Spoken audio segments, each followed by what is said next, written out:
Uy, meron nga bayaw. Ang nila oh. Oh. Dami. So guys, pupunta nga pala tayong mag-try mamingwit doon sa likod. Titingnan natin kung may laman. So samahan nyo kami. Tara. Another day, another vlog na naman tayo guys. Ayan at samahan nyo ako mamingwit dito sa may gitna ng kamaisan. Mamingwit sa may kamaisan? Dito kasi sa gitna ng maisan guys, may ilog. At syempre kung may tubig, may isda. Kasama ko nga pala ang aking bayaw na sa sobrang bilis maglakad, napapag-iwanan ako.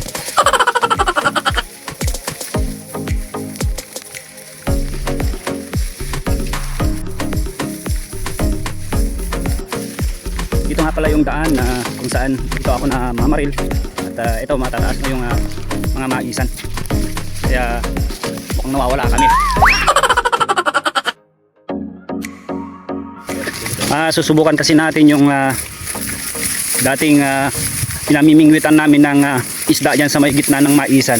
Titignan natin kung may makukuha pa ba tayo gamit ang bago nating pamingwit.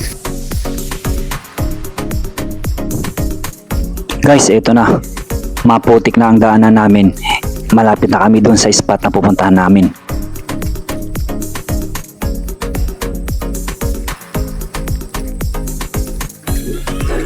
Ayan nga guys, nandito na tayo. Excited na ako. Sa bagal ko nga pala maglakad, naabutan ko na si Bayaw naglalagay ng pain. So guys, nandito na tayo sa spot. Titingnan natin kung may mga makukuha tayo. Kaya, prepare natin yung mga gamit natin. Tara.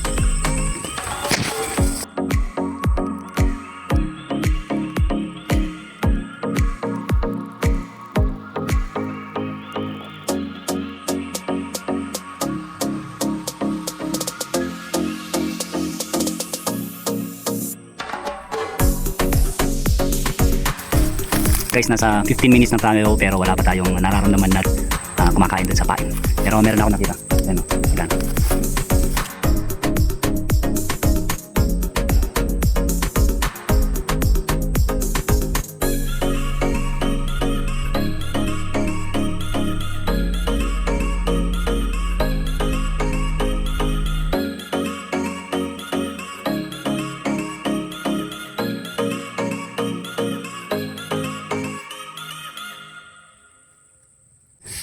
Guys, siguro wala pa namang 30 minutes pero wala pang nagpaparamdam na kumakagat sa mga tilapia ba o mga dalagang nandito. Pero sinusubukan pa rin namin ni Bayaw.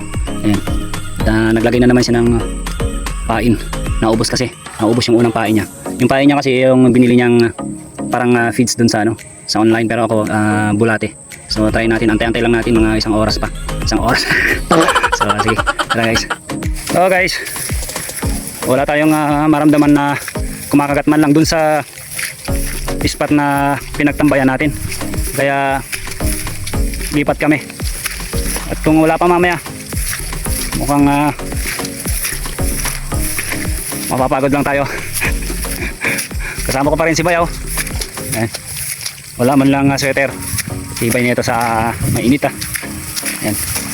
Ito na nga yung sinasabi ko Wala talaga. Hindi talaga sila kumakain. Ano ba yung nasasabi mo? Wala talaga. Wala daw talaga. Next time. Kaya Babawi ito. ayan. So hanggang sa muli guys.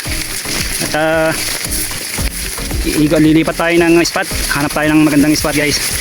Ayan, hanggang sa muli guys. Bye bye.